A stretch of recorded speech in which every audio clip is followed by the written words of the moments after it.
Not very long ago, I was asked whether or not I still make cooking videos.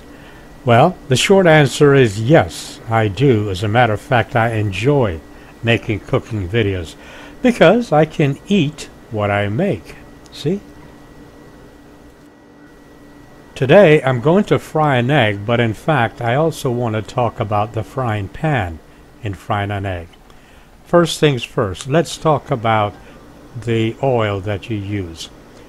A lot of people like olive oil. My personal preference, of course, is coconut oil.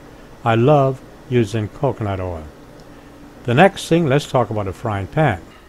To recap, to use a stainless steel frying pan, you need to put it on extremely high heat.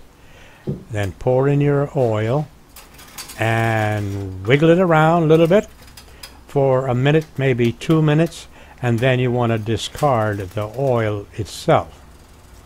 Next, let's talk about frying an egg. Now, you don't want to fry an egg in a very hot frying pan. Now, that is where people go wrong.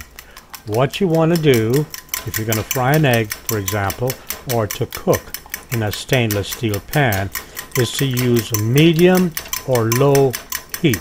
That's very important.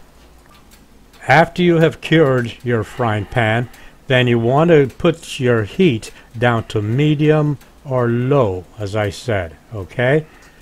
Then you can pour in your egg to cook. Now, what will happen is that the egg will not stick.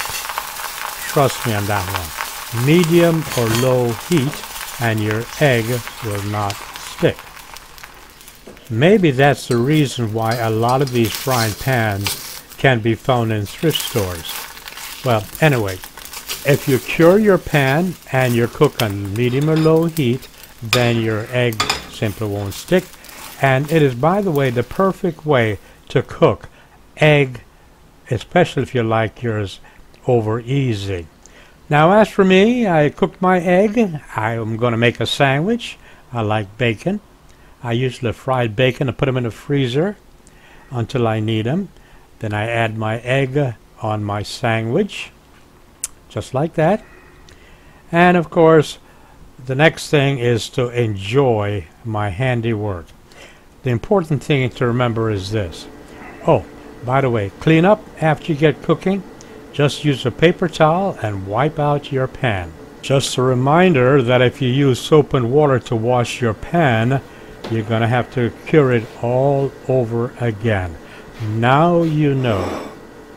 The bottom line is that once you have cured your pan, always cook on medium or low heat. That's the secret.